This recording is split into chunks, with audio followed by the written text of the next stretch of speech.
Hello बच्चों, तो कैसे हैं आप लोग। आशा करते होंगे अच्छे होंगे। आप लोग का पढ़ा लिखा खूब मजे से चल रहा होगा।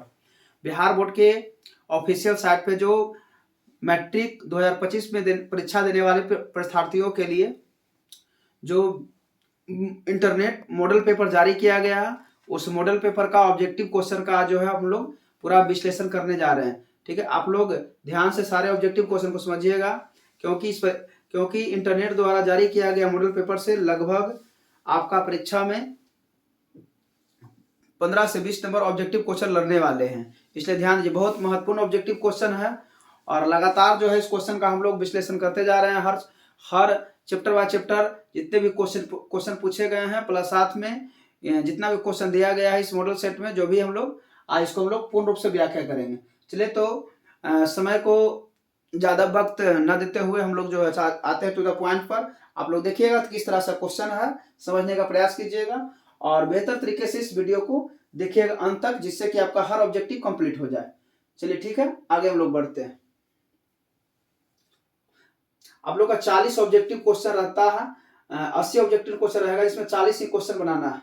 ठीक है, देखिए टोटल प्रश्न जो है आप लोग का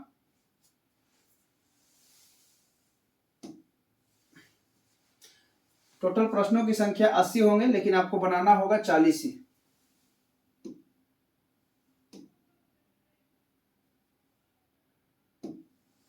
ध्यान दीजिएगा, प्रश्नों की संख्या आपका बनाना होगा आपको मात्र 40 ही। आप 40 से अधिक प्रश्न बनाते हैं तो उसका जांच नहीं होगी, शुरुआती से 40 प्रश्नों का ही जांच होता है। चलिए, तो हम लोग समझते हैं। देखिए, क्वेश्चन नंबर 1, प्रश्न संख्या 1 है क्या, करा किसी प्रकाश स्रोत के सामने एक रुकावट रख देने पर क्या बनता है। तो आपको मालूम होना चाहिए, प्रकाश स्रोत के सामने जब रुकावट वस्तु को रखते हैं तो उसके पीछे क्या बनता है, एक अंधेरा क्षेत्र बनता है, और उस अंधेरा क्षेत्र को हम लोग क्या कहते हैं, छाया कहते हैं। तो ध्यान दीजिए, देख लीजिए कौन सा ऑप्शन है। तो पहला ऑप्शन में छाया है, आपका पहला ऑप्शन बिल्कुल करेक्ट होगा। चलिए, हम लोग प्रश्न संख्या 2 पर चलते हैं। 2 नंबर प्रश्न को समझिएगा आप क्या कह रहा, ध्यान दीजिएगा। देखिए, करा समतल दर्पण की फोकस दूरी होती है। ठीक है, तो आपको मालूम होना चाहिए समतल दर्पण का फोकस दूरी क्या होता है, अनंत होता है। देख लीजिए कौन सा ऑप्शन में है, ऑप्शन नंबर डी बिल्कुल इसका करेक्ट है, ऑप्शन नंबर डी होगा। चलिए हम लोग आगे बढ़ते हैं। देखिए, प्रश्न है 1 मीटर फोकस दूरी वाले उत्तल लेंस की क्षमता। ध्यान देना, उत्तल लेंस का फोकस दूरी धनात्मक होती है, इसलिए इसका क्षमता भी क्या होगा, धनात्मक होगा। ठीक है, और ध्यान देना इसका क्षमता धनात्मक होगा। लेंस की क्षमता का प्रचलित मात्रा क्या है, तो डायोप्टर होता है। तो इस ऑप्शन को समझिएगा बढ़िया से। पहला देखिए -1 डायोप्टर है, दूसरा 1.5 डायोप्टर है, तो ये नहीं होगा। आगे बढ़ते हैं हम लोग, सी ऑप्शन को देखते हैं। देखिए, 1 डायोप्टर है और 2 डायोप्टर है, इसका करेक्ट ऑप्शन क्या होगा, 1 डायोप्टर, क्योंकि लेंस के क्षमता का फॉर्मूला होता है 1 बटा फोकस दूरी। फोकस दूरी के व्युत्क्रम की लेंस की क्षमता कहते हैं। चलिए आगे प्रश्न पर हम लोग बढ़ते हैं। करा देखिए, करा निम्नलिखित में से किस लेंस को अपसारी लेंस कहते हैं। ठीक है, किस लेंस को क्या कहते हैं, अपसारी लेंस कहते हैं। तो समझिएगा ध्यान से। देखिए, अपसारी लेंस की बात करेगा, अपसारी मतलब होता है ना डाइवर्जिंग लेंस। तो डाइवर्जिंग लेंस ऑप्शन नंबर कौन हो जाता है, आपका उत्तल लेंस। उत्तल लेंस को हम लोग कहते हैं अभिसारी, इसको कहते हैं अभिसारी, कन्वर्जिंग लेंस। और यह अपसारी, तो अपसारी में कौन होगा आपका, अवतल हो जाएगा, इसी को हम लोग कहते हैं अपसारी, अपसारी लेंस। चलिए, तो आगे प्रश्न पर चलिए, आगे देखते हैं हम लोग। देखिए, प्रश्न करा प्रकाश की चाल विभिन्न माध्यमों में होती है। ठीक है, तो प्रकाश की चाल विभिन्न माध्यम में क्या होती है, तो पहला ऑप्शन है भिन्न भिन्न होगा, क्योंकि समान तो होगा नहीं, ए और बी नहीं होगा, इसमें ऑप्शन नंबर ए है। निर्वात में ध्यान देना, निर्वात की बात करेगा आपसे, तो निर्वात में प्रकाश की चाल पूछता है, तो ध्यान दीजिएगा 3 गुना 10⁸ मीटर प्रति सेकंड होता है, अब 3 लाख किलोमीटर प्रति सेकंड। ठीक है, चलिए प्रश्न आगे बढ़ते हैं। देखिए, करा किसी लेंस द्वारा उत्पन्न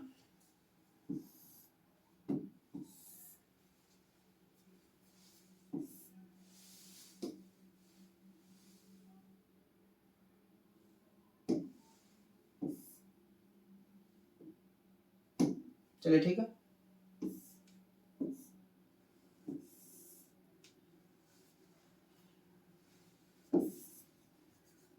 बढ़ाया जाए तो थोड़ा नीचे किया जाए, चल नहीं रहा है।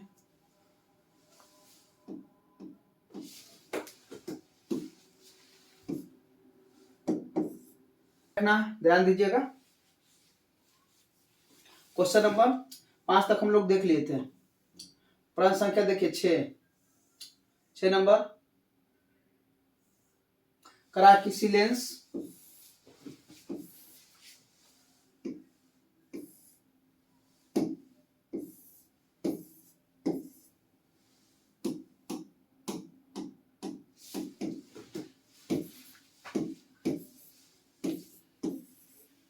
अच्छे ध्यान दीजिएगा। प्रश्न 6 क्या करा किसी लेंस द्वारा उत्पन्न आवर्धन का ऐसे मात्रक, आवर्धन का ऐसे मात्रक नहीं होता, आवर्धन क्या मात्रक विहीन होता है। तो इसका ऑप्शन नंबर आपका हो जाएगा कौन, डी नंबर। ठीक है, नेक्स्ट प्रश्न पर हम लोग आगे बढ़ते हैं, ध्यान दीजिएगा। करा निम्नलिखित में किसका अपवर्तनांक सबसे अधिक होता है। तो सबसे अधिक अपवर्तनांक बोला क्या होता है, ऑप्शन नंबर हीरा। हीरा का अपवर्तनांक क्या बोलेगा, हीरा का अपवर्तनांक सबसे अधिक होता है। नेक्स्ट क्वेश्चन, करा एक अभिसारी लेंस बनाता है। तो अभिसारी लेंस बनाता है दोनों प्रकार का, कभी आभासी तो कभी वास्तविक प्रतिबिंब। तो ऑप्शन नंबर इसका बिल्कुल क्या होगा, सी नंबर होगा। चलिए नेक्स्ट ऑप्शन पर बने रहिए, ध्यान दीजिएगा। आकाश का रंग नीला, आकाश का रंग नीला किस परिघटना का परिणाम है। तो ध्यान देना, अपवर्तन नहीं, अपवर्तन के कारण आकाश का रंग कैसा कैसा दिखाई पड़ता है, तो नीला नहीं होता, वो नीला नहीं होता। अपवर्तन अपवर्तन नहीं होगा, इसमें सीधा सीधा क्या होगा, ऑप्शन नंबर आपका प्रकीर्णन होगा। प्रकीर्णन के कारण आकाश का रंग कैसे दिखाई पड़ता है, नीला। चलिए नेक्स्ट क्वेश्चन पे चलते हैं हम लोग। प्रकाश का प्राथमिक वर्ण है, देखिए लाल नीला हरा, इनमें सभी होगा, टोटल होता है इसमें, इनमें सभी होगा। नेक्स्ट पर चलते हैं हम लोग आगे। देखिए बृहद संख्या प्रकाश सुग्राही कोशिकाएं कहाँ पाई जाती है, तो रेटिना में। इसका ऑप्शन नंबर बिल्कुल सी हो जाएगा। नेक्स्ट क्वेश्चन पे चलिए, देखिए दूरदृष्टि दोष के उपचार के लिए किस लेंस का प्रयोग किया जाता है। तो दूरदृष्टि बोलेगा तो आपका हो जाएगा इसमें ऑप्शन नंबर उत्तल लेंस। दूरदृष्टि बोलेगा तो कौन होगा, उत्तल लेंस। और अवतल बोलेगा तो किसमें होगा, निकट दृष्टि दोष, निकट दृष्टि दोष। निकट दृष्टि दोष बोलेगा तो अवतल, और दूर दृष्टि बोलेगा तो कौन, उत्तल, याद रखिएगा। नेक्स्ट पे चलते हैं हम लोग, अगला प्रश्न देखिएगा। करा मानव नेत्र के दृष्टि अस्थायित्व होता है तो कितना, 1/10 सेकेंड। जब दृष्टि अस्थायित्व का मतलब होता है कि नेत्र के सामने से रखी किसी वस्तु को हटा लेने के बाद भी उसका प्रतिबिंब लगभग 1/10 सेकेंड तक बना हुआ रहता है, उसी को बोलते हैं हम लोग नेत्र अस्थायित्व। ठीक है, नेक्स्ट क्वेश्चन पर आ जाइए। अगला प्रश्न, करा निम्नलिखित में कौन सा मात्रक वाट के बराबर है। तो 1 वाट बराबर होता है जूल प्रति सेकेंड, ध्यान दीजिएगा। 1 वाट बराबर होता है 1 जूल प्रति 1 सेकेंड। इसी को हम लोग कहते हैं क्या, 1 वाट जो होता है वो शक्ति का ऐसा मात्रक होता है। ठीक है, चलिए नेक्स्ट आगे बढ़िएगा। देखिए 1 किलोवाट घंटा बराबर होता है, तो 1 किलो वाट घंटा होता है 1 यूनिट के बराबर, 1 kWh बराबर होता है 1 यूनिट। और ये जो है आपको विद्युत ऊर्जा का व्यावसायिक मात्रक है। ठीक है, चलिए नेक्स्ट आगे बढ़िएगा। देखिए विद्युत शक्ति का ऐसे मात्रक होता है, तो विद्युत शक्ति का ऐसे मात्रक क्या होता है, वाट होता है। ठीक है, अभी बताया हम लोग। नेक्स्ट बढ़िए, देखिए 1 किलोवाट बराबर है, तो 1 किलोवाट बराबर कितना, 3.6 गुना 10⁶ जूल होता है। ठीक है, 1 kWh बराबर होता है 3.6 गुना 10⁶ जूल, इतने बराबर होता है कितना, 1 यूनिट, 1 यूनिट। चलिए नेक्स्ट अगला प्रश्न बढ़िए। देखिए दाएं हाथ के अंगूठे के नियम को किसने प्रतिपादन किया था, तो फ्लेमिंग ने, फ्लेमिंग के द्वारा दिया गया था। नेक्स्ट आगे बढ़िएगा। देखिए विद्युत फ्यूज विद्युत धारा के किस सिद्धांत पर कार्य करता है, तो उसमें सिद्धांत पर कार्य करता है। ऑप्शन नंबर इसका हो जाएगा सी। नेक्स्ट देखिए आगे थोड़ा सा इसको देखिए, 1 माइक्रो एम्पियर होता है, तो 1 माइक्रो एम्पियर का वैल्यू कितना होता है, 10⁻⁻6 एम्पियर। नेक्स्ट आगे बढ़िएगा। देखिए क्वेश्चन नंबर है, प्रतिरोध का मान बढ़ाने के लिए प्रतिरोधकों को जोड़ा जाना चाहिए। तो प्रतिरोध का मान बढ़ाने के लिए प्रतिरोधकों को जोड़ना चाहिए, आपका ऑप्शन नंबर हो जाएगा, ध्यान दीजिएगा, श्रेणी क्रम में सीरीज कॉम्बिनेशन में जोड़ते हैं तो क्या होता है, प्रतिरोधकों को जोड़ने से प्रतिरोध का मान क्या होता है, बढ़ जाता है। नेक्स्ट आगे बढ़िए, देखिए इलेक्ट्रिक हीटर की कुंडली बनाने में किस पदार्थ का उपयोग किया जाता है? तो पहला हो गया लोहा, ऑप्शन नहीं होगा, चांदी नहीं, इसे मालूम होता है आपको, निकेल होता, सॉरी नाइक्रोम होता, तो इसका ऑप्शन नंबर आपका हो जाएगा सी। आगे बढ़ते, देखिए अगला क्वेश्चन करा, निम्नलिखित में से कौन ग्लोबल वार्मिंग के लिए उत्तरदायी है? तो ग्लोबल वार्मिंग के लिए कौन सा होता है, CO2 गैस। ग्लोबल वार्मिंग का मतलब क्या होता है, हरित गृह प्रवाह गैस होता है ग्लोबल वार्मिंग के लिए CO2, कार्बन डाइऑक्साइड गैस। आगे बढ़ते हैं हम लोग, प्रश्न संख्या नेक्स्ट देखते हैं। तो करा इनमें कौन जीवाश्म ईंधन है? तो करा पेट्रोलियम, प्राकृतिक गैस, कोयला, उपयुक्त सभी, सबका सब जीवाश्म ईंधन है। ठीक है, चलिए आगे देखिए, करा सूर्य तथा अन्य तारों द्वारा उत्सर्जित विशाल ऊर्जा का स्रोत होता है तो नाभिकीय संलयन। देखिए नाभिकीय विखंडन में भी ऊर्जा निकलती है, नाभिकीय संलयन में भी ऊर्जा निकलती है, लेकिन संलयन में क्या होता है कि दो या दो से अधिक हल्के नाभिक जोड़ करके भारी नाभिक का निर्माण करता है, ये सूर्य और तारों में होती है। और नाभिकीय विखंडन में क्या होता है कि भारी नाभिक टूट जाता है जिससे हल्के हल्के नाभिक का निर्माण होता है और इसमें भी ऊर्जा निकलती है, लेकिन सूर्य और तारे की बात करेगा तो नाभिकीय संलयन होता है। चलिए आगे बढ़िए, देखिए टिहरी बांध परियोजना का उद्देश्य क्या है? टिहरी बांध परियोजना का उद्देश्य होता है भूमि सिंचाई, बिजली उत्पादन, जल आपूर्ति, तो इसमें सभी, इसका काम सभी है, टोटल के लिए प्रयोग किया जाता है। भूमि सिंचाई भी होगा, बांध बनाने से नदियों का पानी इकट्ठा किया जाएगा, बिजली का भी उत्पादन होगा, जल आपूर्ति भी होगी, इसलिए ऑप्शन नंबर डी क्लियर है। चलिए नेक्स्ट बढ़िए आगे, देखिए करा खिलौने में किस सेल का प्रयोग होता है? खिलौना जो बच्चा लोग के लिए खिलौना होता है ना, छोटा छोटा जो खिलौना होता है, गुड़िया वगैरह, उसमें देखिएगा आवाज करने वाला बाजा वाजा लगाता है, और उसमें जो है एक प्रकार का शुष्क सेल का प्रयोग होता है, छोटा सा बैटरी रहेगा गोल सा, उसको मरकरी बैटरी कहते हैं, तो सूखा सेल होता है वो। इसका ऑप्शन नंबर सी हो जाएगा।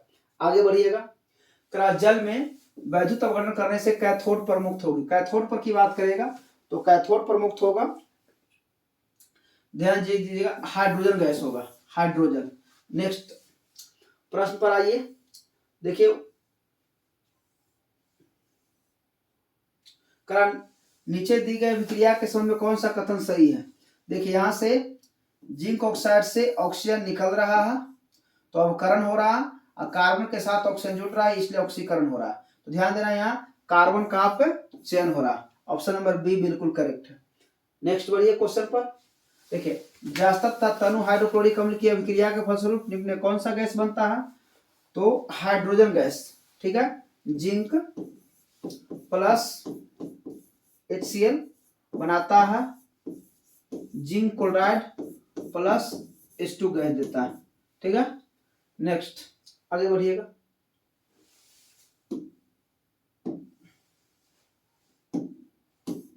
देखिए निम्नांकित में कौन चूना जल को दुधिया कर देता है? तो CO2 गैस। CO2 गैस जो है चूना जल को दुधिया कर देता है। आगे देखिए निम्न में कौन बुझा हुआ चूना, बुझा हुआ चूना की बात करेगा तो आपका ऑप्शन नंबर ए होगा, ये होता है शुष्क बुझा हुआ चूना, शुष्क बुझा हुआ चूना, ये होता है बिना बुझा हुआ चूना, बिना बुझा हुआ चूना। तो इसमें बुझा हुआ चूना बोल रहा ऑप्शन नंबर ए और सी दोनों में हो सकता है, लेकिन बुझा हुआ चूना ऑप्शन मारिएगा ए, ये होता है आपका संगमरमर। नेक्स्ट देखिए और थोड़ा सा ध्यान दीजिएगा,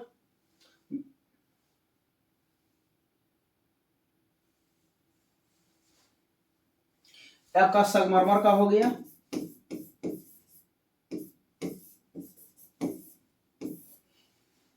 देखिए आगे, दंत मंजन प्राय होता है, दंत मंजन क्षारीय होता है। ठीक है, क्योंकि हम लोग दातुन सवेरे जो धोते हैं जो भी वो क्षारीय प्रकृति का होता है।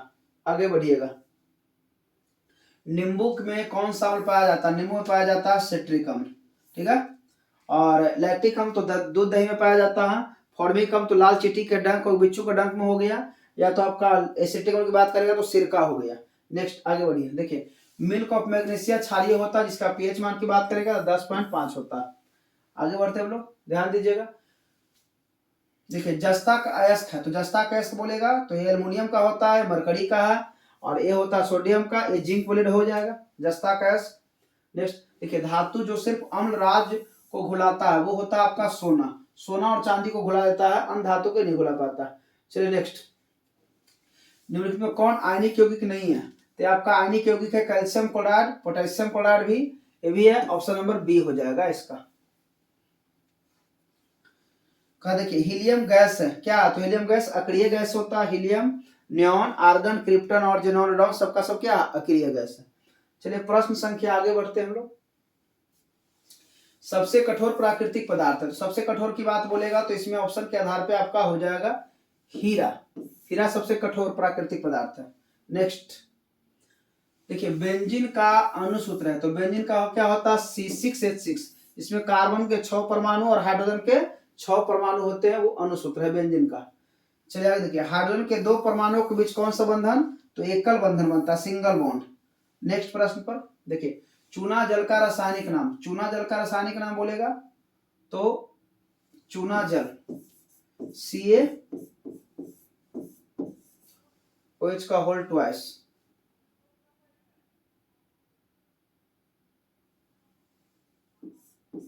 ये हो गया आपका कली चूना। अब कैल्शियम हाइड्रोक्साइड हो गया, तो इसमें आपका ऑप्शन हो जाएगा चूना जल का रासायनिक नाम कैल्शियम ऑक्साइड होगा, ऑप्शन नंबर डी करेक्ट होगा। ठीक है, देखिए आगे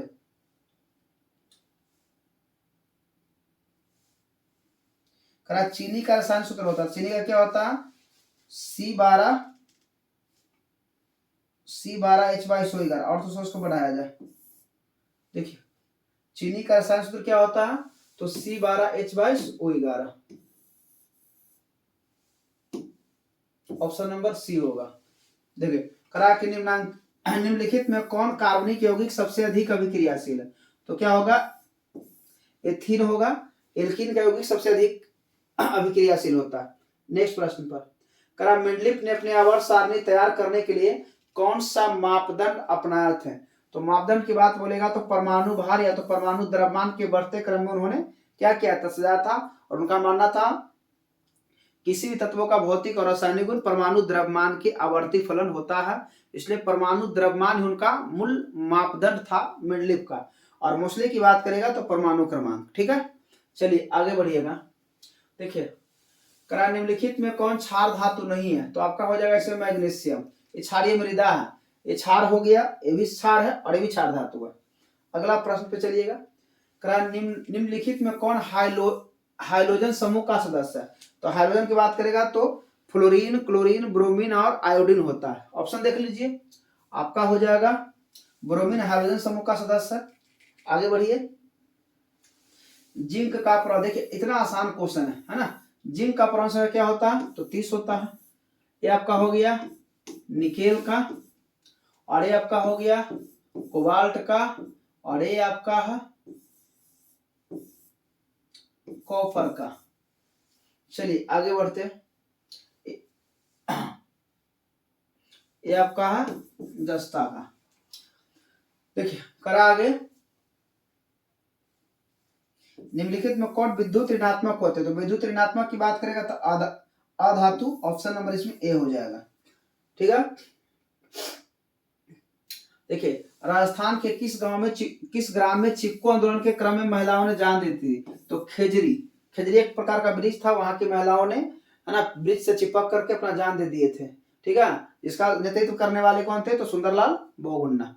चलिए आगे बढ़िए। देखिए निम्नलिखित में किसके कारण पर्यावरण में संतुलन बिगड़ जाता है? तो पर्यावरण में संतुलन बिगड़ जाएगा किसके कारण? वन रोपण से नहीं, बढ़ती मानव जनसंख्या, ऑप्शन नंबर बी हो जाएगा इसका। चलिए का देखिए पर्यावरण को प्रदूषण से बचाने का सबसे अच्छा तरीका क्या होता है? तो वस्तु का पुनः चालन, वस्तु का पुनर्उपयोग, वस्तु के उपयोग में कमी, इनमें से ऑप्शन नंबर डी होगा सभी। ठीक है। सौर सेल में किसका उपयोग होता है, तो सौर सेल की बात करेगा तो सिलिकॉन का उपयोग होता है। सौर सेल में सिलिकॉन एक अर्धचालक है। चलिए आगे बढ़ते हैं हम लोग। करा निम्नांकित में कौन मुख्यतः बायोगैस है, बायोगैस होता है मीथेन, ऑप्शन नंबर बी। ये सीएनजी गैस का भी मुख्य घटक है। कंप्रेस्ड नेचुरल गैस, संपीड़ित प्राकृतिक गैस का मुख्य घटक की बात करेगा तो मीथेन होगा। और एलपीजी गैस के मुख्य घटक की बात करेगा तो ब्यूटेन। ब्यूटेन में आइसो ब्यूटेन याद रखिएगा, आइसो ब्यूटेन। चलिए आगे बढ़ते हैं।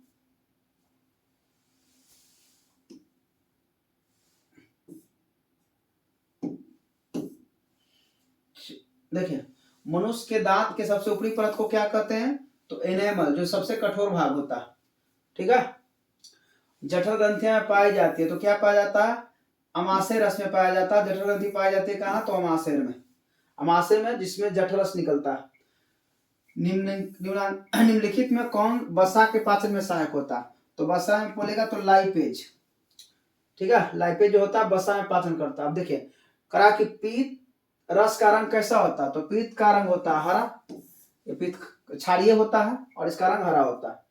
आगे देखिए करा पौधों में श्वसन होता है, तना में, पत्तियों में, जड़ में, इनमें सभी होगा।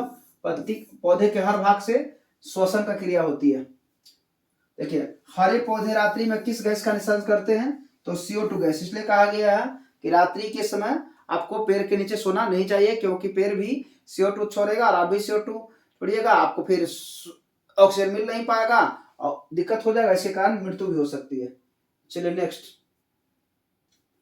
करा किण्वन के फलस्वरूप कितने एटीपी का निर्माण होता है, तो वो O2 होता है। किण्वन का पूरा नाम, एटीपी का पूरा नाम क्या होता है, एडेनोसिन ट्राइफॉस्फेट। और ये जो होता है ऊर्जा मुद्रा या ऊर्जा सिक्का कहा जाता है। ठीक है।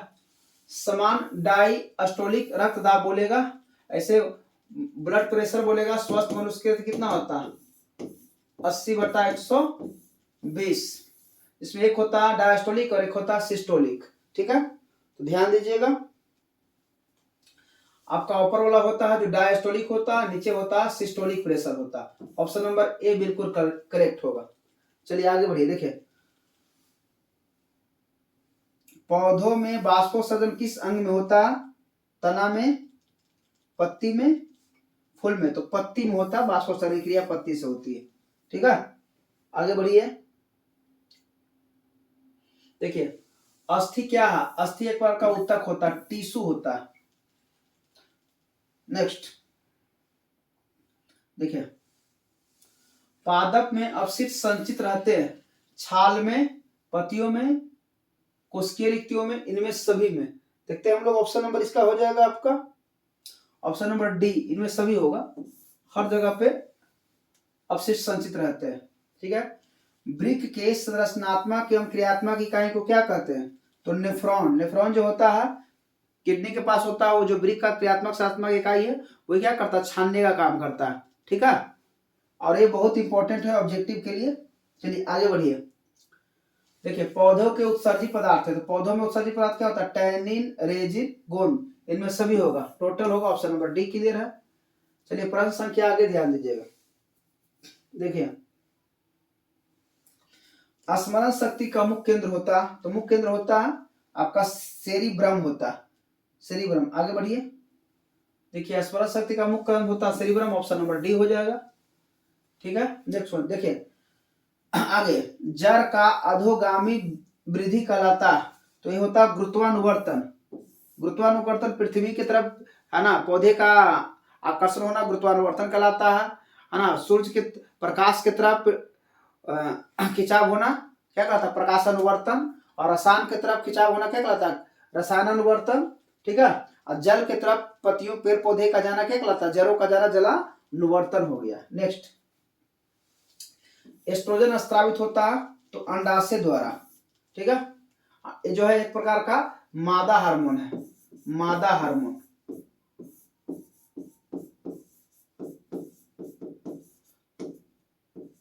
मादा हार्मोन है। ठीक है, आगे बढ़ते हैं हम लोग। देखिए स्वपरागन निम्न में किन पौधे में होता है, तो वह लिंगी। उभयलिंगी में दोनों प्रकार की क्रिया होती है, स्वपरागण होता है, ठीक है, स्वपरागण क्रिया जिसमें चलिए आगे बढ़ते हैं। देखिए गर्भाशय किस भाग में भ्रूण विकसित होता है, तो होता है एंडोमेट्रियम में, ऑप्शन नंबर ए हो जाएगा। देखिए अगला प्रश्न समझिएगा। देखिए निम्नलिखित में कौन सा भाग केवल पुरुष जनन अंग में पाया जाता है, तो शुक्र वाहिका पुरुष में ही केवल पाया जाता है, ठीक है, बाकी सब महिलाओं में पाया जाता है, फिलोपियन नलिका भी महिलाओं में। देखिए अनुवांशिकता का पिता किन्हें कहा जाता है, तो Gregor John Mendel, option number B हो जाएगा। मेंडल किस देश में ईसाइयों के एक मठ के पादरी थे, तो मेंडल जो थे वो ऑस्ट्रिया में जन्मे थे और वहीं के जगह था ऑस्ट्रिया, ठीक है, उसी में क्या थे वो पादरी का काम करते थे, ठीक है, और वहीं जो है उन्हें बगान में उगने वाले मटर के पौधे पर प्रयोग करके है ना आनुवंशिकता के बारे में बताए थे। चलिए आगे बढ़िएगा। क्राइन में कौन वर्गीकरण के सबसे ऊपरी पायदान पर अवस्थित है, तो सबसे ऊपरी पायदान पर सबसे पहले जगत किंगडम होता है। चलिए आगे देखिए सूक्ष्म उपभोक्ता का उदाहरण, सूक्ष्म उपभोक्ता हो जाएगा आपका जीवाणु, कवक, शैवाल, नहीं ऑप्शन नंबर डी होगा, जीवाणु और कवक दोनों होता है, ठीक है। मांसाहारी जीवों को कहा जाता है, तो मांसाहारी जीव हो जाएगा प्राथमिक उपभोक्ता, द्वितीयक उपभोक्ता, तृतीयक उपभोक्ता। आपका इसमें आ जाएगा तृतीय उपभोक्ता, ऑप्शन नंबर सी। देखिए खाद्य श्रृंखला के प्रत्येक कोशीय स्तर पर कुल ऊर्जा का कितना प्रतिशत अगले कोशीय स्तर को मिलता है, तो 10%, जिसको कहते हैं हम लोग लिंडेमैन का नियम, ठीक है। चलिए तो हम लोग 80 ऑब्जेक्टिव क्वेश्चन आपको देखा गया, पूरा सोल्यूशन कराया गया और हर ऑब्जेक्टिव क्वेश्चन का आपका ऑप्शन आपके स्क्रीन पर दिया गया। यदि आप लोग को ये वीडियो के माध्यम से आप लोग को सीखने के लिए मिले और अच्छा लगा होगा तो इसे प्लीज शेयर कर दीजिएगा और सब्सक्राइब कर दीजिएगा और अपने मित्रों के पास भेज दीजिएगा इसको, जिससे कि वो शेयर करने के बाद वो भी जो है जो बच्चे उनको भी लाभ मिल सके। चलिए बहुत बहुत धन्यवाद।